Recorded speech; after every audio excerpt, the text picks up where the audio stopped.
కథానంద లహరి సమూహ సభ్యులకి నమస్కారం. ఇప్పుడు మనం వినబోయే కవిత పాల విలాపం అనే సాధన సోపానాలు. రచన చిర్రావూరు మదన్ మోహన్.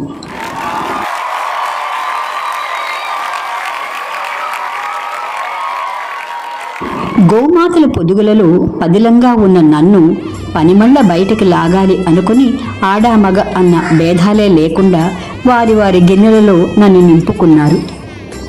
పొయ్యి మీద గిన్నె పెట్టి దానిలోన నన్ను పోసి కింద మంట పెట్టి నన్ను వేడి చేసి వేధిస్తే, వేడి నన్ను మాడిస్తే వేదనతో ఇలవిలవిలా నేను కొట్టుమిట్టాడి పడ్డవస్థ నాకు తెలుసు.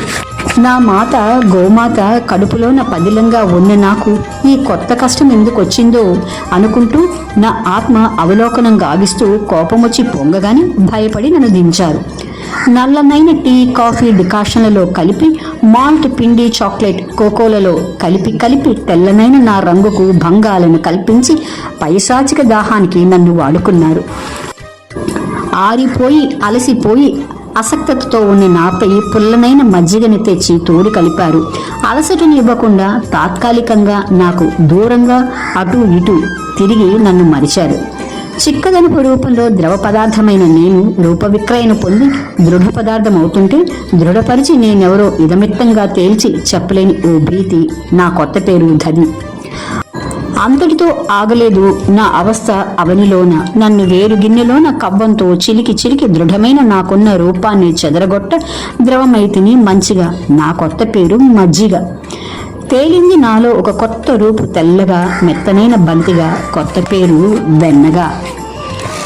ఆంగ్లాభిమానులు బటర్ అన్నంటే జీవితం నాకింకా బెటర్ అవుతుందనుకున్నా.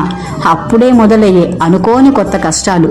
పొయ్యి మీద అధిష్ఠించి నెయ్యి అయిన వైనాలు, పాత్ర మార్చి అలమరలో పదిలంగా అమరించి నా ఉనికిని మరిచిపోయి ఆదమర్చి రంగనలు.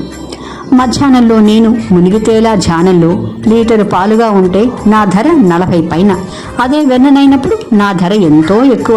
రూపుమారి నెయ్యి అయ్యనా నా ధర ఎంతో తెలుసా? జ్ఞానోదయం అవగానే బాధంతా పోయింది.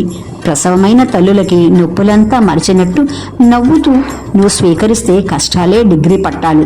జీవితాన వేదనలు మార్చగలుగు సాధనలు. పుటమ పెట్టినప్పుడే బంగారానికి మెరుగు పెట్టినప్పుడే వజ్రానికి తడుకు బెళుకు. ఉలిదెబ్బలు కోర్చినప్పుడే రాయి శిలగా మారి మనకు దైవత్వం పెంచేటి దైవంగా గోచరించు. పాల విలాపం అనే సాధన సోపానాలు కవిత విన్నారు. రచన చిర్రావూరు మదన్ మోహన్.